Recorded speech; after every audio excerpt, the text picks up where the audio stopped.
Hi, so for my research project, which I'm doing about women's rights, more specifically on women's reproductive rights and abortion, I feel pretty confident and set on where I am at this point. I think I have a good amount of overall research about the topic, especially from Major Project 1 and Major Project 2, and just like prior research that I've done in general since I am interested in this topic. But at this point, so I completed I made kind of, I would say, like almost like a rough draft of my project proposal, but I do plan on updating it more and adding a little more because I am going to take your feedback on I thought it was a really good idea to like make a YouTube video kind of like taking important clips because I think that whole podcast in general had really good points, but also it spoke to my audience that I was trying to get at, which is, like I said, women in general. But I think now at this point, I'm updating it more, just kind of younger women. I would say over 18 is still who can vote. But honestly, just younger women, like maybe between the ages of 18 and 25, college students, because those people I think are more are more not as set on what they believe in, and also are younger, so they can be more at need more time to be educated or just more resources to be educated. But anyways, I plan on taking clips from that podcast and kind of analyzing it, explaining it more,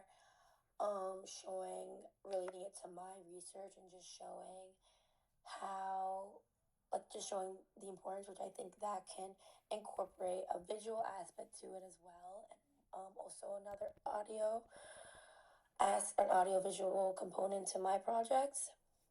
But what I also did to incorporate another multimodal aspect to my project is I made a poster, I would describe it. I wanted to do a poster that had kind of the basic info that was also eye catching. And my idea was or I was thinking, or like how I could get it across to people is definitely posting it on social media, because social media is like the biggest. Everyone's on social media. Everyone is on, like, will see that. And also, I made it like pink, and I made it kind of eye catching with like um, like, I'm trying to think of the word, like a big title and like big words that's like rise together. So it's very like, catches your attention, I say, especially if you're a female.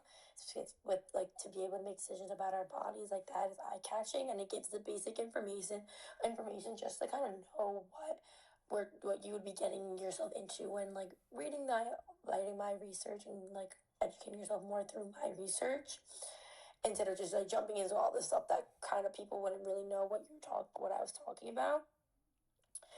So I think that poster could bring in like a lot of which could bring in a lot of attention, and also just kind of give basic information, which kind of gives a good starting point for my research. Um, and like I said, so I want my audience, I was saying voters, but the election is over. I don't really know how important that is anymore, but I mean, but also since with the election, how the outcomes came out, honestly, I feel like this would be a time more than ever to be more educated on women's reproductive rights, so we can get, like I said in my poster, to rise together, to like be able to fight against the lessening of our rights. So I think honestly now would be more of a time to be educated on, if anything, but so maybe still voters, but definitely, like I said, younger female. Then I chose this genre because um it relates to me, like, with younger females, because I'm only 18, and also like I wanted to be educated. I always at a young age wanted to be educated about this topic, and I went and did my own research, and I looked into it. So I think a platform like this, and just a whole, especially since multimodal, there's visuals, there's audio, there's writing, all that combined can give a good starting base to females to be more educated on this. Um, and yeah, my next step is I want to probably create the YouTube video with the podcast, and, just go over that and use that. And especially since that's such a popular podcast, especially for who my intended audience is, I think that can bring in a lot of um, attention and just make people more interested. And it's also just it really like wraps up everything that I'm trying to do. Like, and that I'm trying to explain, like, same audience, same information, same everything. So I think that could be a really good thing. But yeah, I'm feeling pretty good on where I point at the point that I'm at now. Um, yeah, I'm kind of getting all like the other multimodal aspects of it, like the audio, the visual down, and then I'll probably get more into the writing starting this weekend. But I feel like I'm at a pretty good point.